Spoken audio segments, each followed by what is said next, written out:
This time yesterday, I had no idea I'd be running the Cape Town 10K, but here we are, and this is how it happened. All right, I hope this ends soon.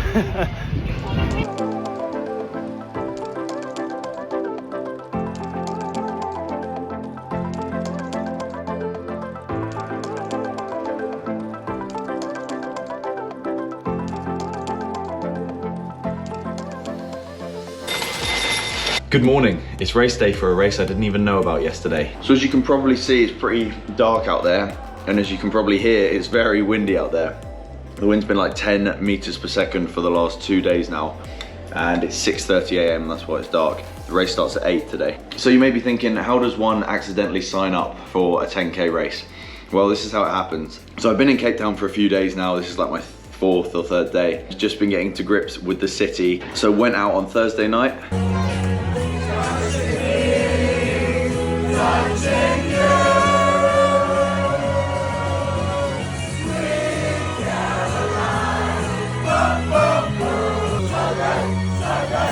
Made some new friends, as you can see, and then went out again on Friday night.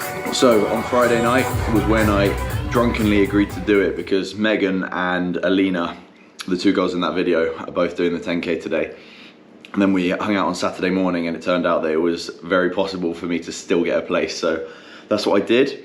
Fast forward to Sunday morning, we were running the race. I've not run a 10K since the marathon in October, the London Marathon, and I've got these bad boys to do it with. The old faithful Nike Pegasus. So these are the shoes that took me up the highest mountain in Bali, the highest mountain on Lombok, the highest mountain in Malaysia, 4,000 meters, and then Mount Kilimanjaro. So they've seen better days, and I've smelt better days as well, if that makes sense. But I thought we might try and give them one last hurrah, even though they're not my running shoes, they're trail shoes. Yeah, that's not a good excuse, is it? So I'm gonna use these today, and we're gonna get through it. And as you might have noticed, it's sometimes a common theme. I don't know what I'm doing today, so I'm literally just getting an Uber over to the start line. We'll see what happens. I don't have a pace watch, so I've only got my G-Shock away with me, so we'll try and stick to like 9-ish minute miles, see if we can get the race done in 55-ish minutes. I have no idea what anything's gonna look like today, so I'm gonna vlog the whole race, and we're gonna see, you're gonna find out as soon as I am how it's gonna turn out. So let's wait for the sun to come up, the wind to hopefully die down, and then we'll get on with it.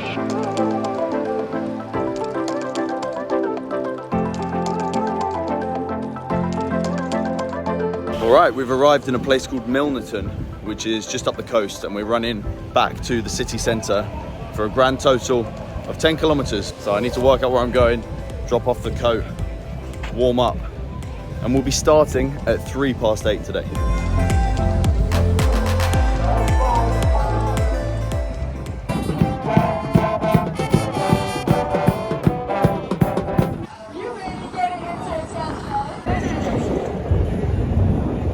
Could have done with a nervous wee, but I'll have to leave it out. That queue's too long. We've got 15 minutes till the start, so just gonna find my pen now.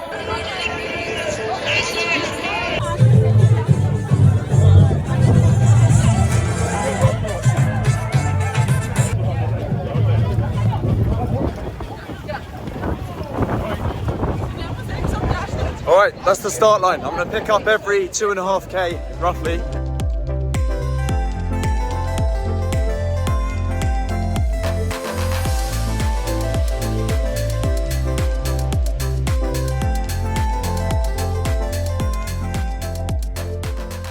The wind's just died down for a brief moment, and so far, race plan of action has been catch the 65-minute mark, the pacer. Now we've got the 60, just gradually working our way towards the 55, and then we'll try and hang with them till the end.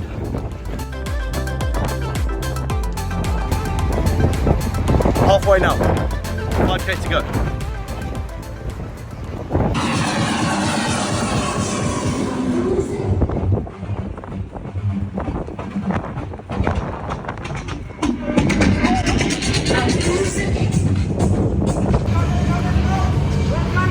We're about 7Ks in now, roughly.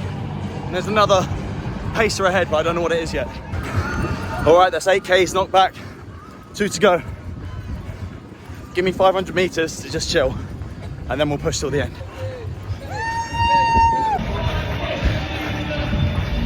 All right, I hope this ends soon.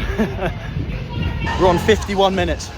I think this is it now. Last few hundred.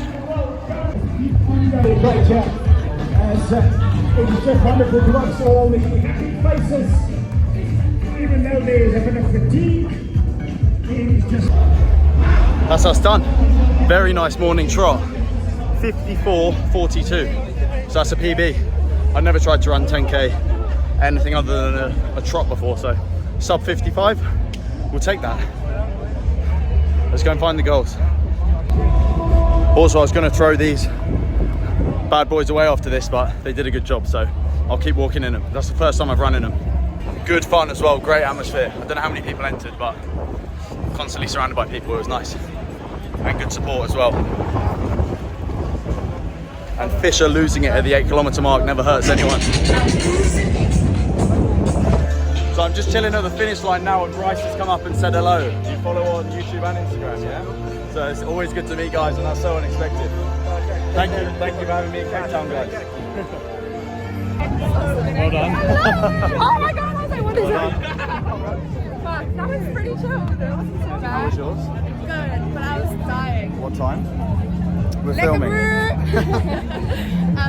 45. Decent, Yeah. nice. And you were up under 60 or not? Under 60, like, Yeah. And you? 54, so I'm happy. Yeah. Oh, we're done, and the endorphins feel great. Do you know why the endorphins feel great?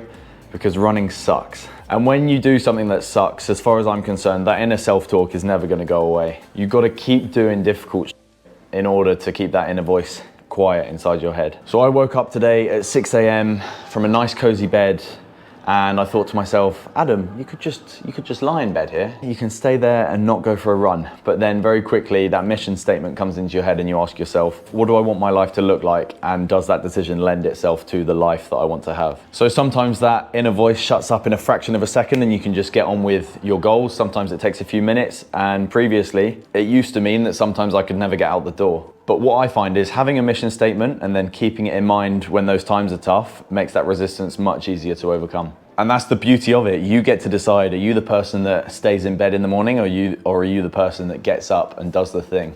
The choice is always yours. But anyway, that was a fantastic morning. Very happy to knock the 10K back in 54 minutes and 40 seconds. Obviously that time is nothing to shout and scream about, but as you may know, I'm not predominantly a runner. Bodybuilding and mountaineering are higher up on my priority list. But I'm gonna talk about periodization quickly, so don't fall asleep. And I'm gonna explain how I'm able to run 10K on a day's notice in the wrong shoes and do a fairly decent time. Now I know periodization sounds boring, so stay with me on this one, but it's what's allowed me to achieve so many different competencies in such a seemingly short period of time. So if you look at what I do now, bodybuilding, marathon running, mountaineering, skydiving, scuba diving, that's a lot to maintain concurrently, obviously. So if I set off right now, if I had 0 of those competencies and I set off to achieve all, however many that was, 5 or 6 of them at the same time, I'm just gonna absolutely spin my wheels, get nowhere and achieve none of them. So what you have to do is you have to periodize your focus to select one target, and that then allows you to improve in that one domain while maintaining all of the others. So to simplify the example, let's just take bodybuilding and running as my personal examples. So from the years of 2015 to 2020, bodybuilding was my sole goal. All I wanted to do was put on lean muscle, and I put on over 20 kilos of lean muscle in that 5-year period. Fast forward to 2020 to 2022, in that 2-year gap, I knew I was going to be doing the London Marathon, and I knew I didn't want to get any bigger. So that meant I could periodize a focus in running while just maintaining my bodybuilding level that I was at. So the starting point was I'm completely unadapted to running. I couldn't run more than 4K once a week without my shins absolutely blowing up and getting shin splints. My knees weren't adapted, my feet weren't adapted, my lungs weren't adapted. I wasn't ready. So if you're a normal human and you're studying, looking after kids or working or whatever your life responsibilities are, you're not gonna have the bandwidth in order to focus on putting on muscle while becoming a better runner. Unless you've got a load of free time, especially if you're starting off from ground zero like I was with the running in that example. So I knew that all I had to do was maintain my lifts in the gym. So that meant instead of training 5 times a week, I could train 2-3 times a week, maintain all of my strength, and then overcome those adaptation issues that I faced in running. so that I could get myself to the level that I needed to be to run the London Marathon. Fast forward 2 years to October 2022 when I completed it. And yeah, like I said, we've completed the marathon, so we've adapted our lower body to complete a task like that while we maintain the bodybuilding. And fast forward even further, 7 further months to where we are now. I've been traveling for the last 7 months. Bodybuilding hasn't been my focus, running hasn't been my focus, just creating videos and content and social media has.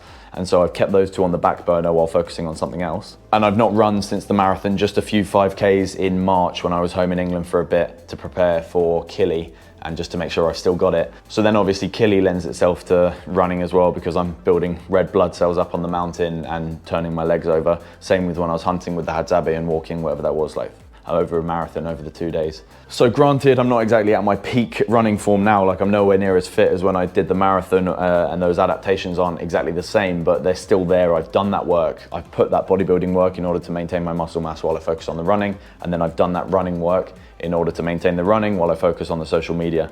And so you can gradually build these competencies and keep them on a level so you can just turn up and perform at whatever task you're talking about. Obviously these are specific examples, but it could be anything. It could be as simple as working on your confidence. So if you're not very confident at public speaking, you're gonna have to do loads and loads of public speaking in order to absolutely break through that barrier, be very confident. And then if you take some time off, you can pick it back up again relatively quickly. You may be a bit nervous initially, but then that muscle memory comes back, you know, like riding a bike.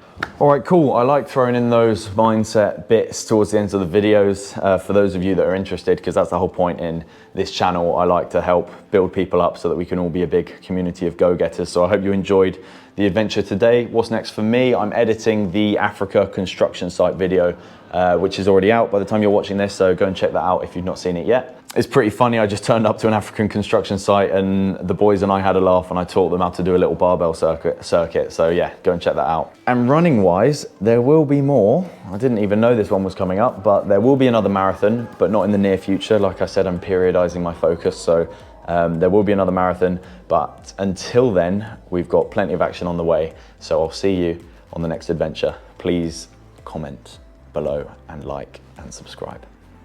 Much love. Oh, you want me to say that? You have to. Oh, I have to. Like and subscribe. No, say it with conviction and look Please like and subscribe. Adam Radcliffe at YouTube, .com. Instagram, Facebook.